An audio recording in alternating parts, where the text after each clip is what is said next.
We've seen how easy it is to predict the form of the ECG readout in two of the chest leads, V1 and V6.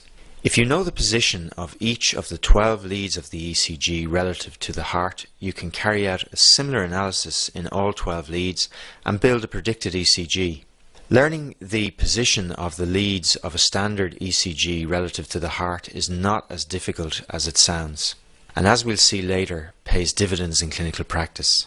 Consider the 12 leads in two groups of 6, with the 6 chest leads, also referred to as the precordial leads, examining the heart in the horizontal plane, and a second group of 6 leads which examine the heart in the vertical plane. We will first deal with the horizontal group, the precordial or chest leads. These 6 leads, V1 to V6, are placed on the surface of the chest wall in an arc, from V1 in the fourth right intercostal space to the right of the sternum, to lead V2 in the fourth left intercostal space to the left of the sternum, and then at roughly equal intervals to lead V6 in the fifth left intercostal space in the mid-axillary line. These 6 chest leads examine the heart in the horizontal plane. In order to understand their view of cardiac electrical activity, we need to remind you of the position of the heart in the chest cavity. Let's examine a horizontal section of the chest taken at the level of the chest leads. As illustrated in this section through the thorax, the heart is positioned such that the right and left atria sit behind the ventricles at the back of the chest. Furthermore, the organ is rotated towards the left, so that the right ventricle lies anterior to the left, immediately behind the sternum. The 6 chest leads, V1 to V6, examine the heart in this horizontal plane. Therefore, V1 and V2 face the anterior surface of the right ventricle. V3 and V4 look at the anterior surface of the left ventricle, while V5 and V6 look at the lateral surface of the left ventricle.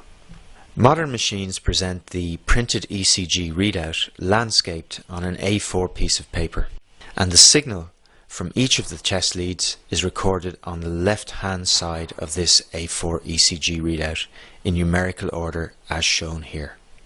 The remaining 6 ECG leads we can consider in two groups. The standard leads, leads 1, 2 and 3, and the augmented leads, AVR, AVL and AVF. This vertical plane is known in anatomical terms as the frontal plane. To remember the position of all 6 of the vertical leads relative to the heart, use lead 1 as your reference point. Lead 1 looks directly at the heart from the patient's left-hand side and defines 0 degrees in all further discussions of the frontal leads. Lead 2 looks at the heart at an angle 60 degrees further clockwise, while lead 3 is positioned a further 60 degrees clockwise from lead 2. These angles will become important in the next section of this course. The readout from the standard leads, leads 1, 2 and 3, are recorded down the right hand side of the ECG paper as shown here. We are now left with 3 further vertical leads to remember. The augmented leads, AVR, AVL and AVF. AVL looks at the heart from the left, L is for left, but at 30 degrees anti-clockwise, or more to the left if you like, from lead V1.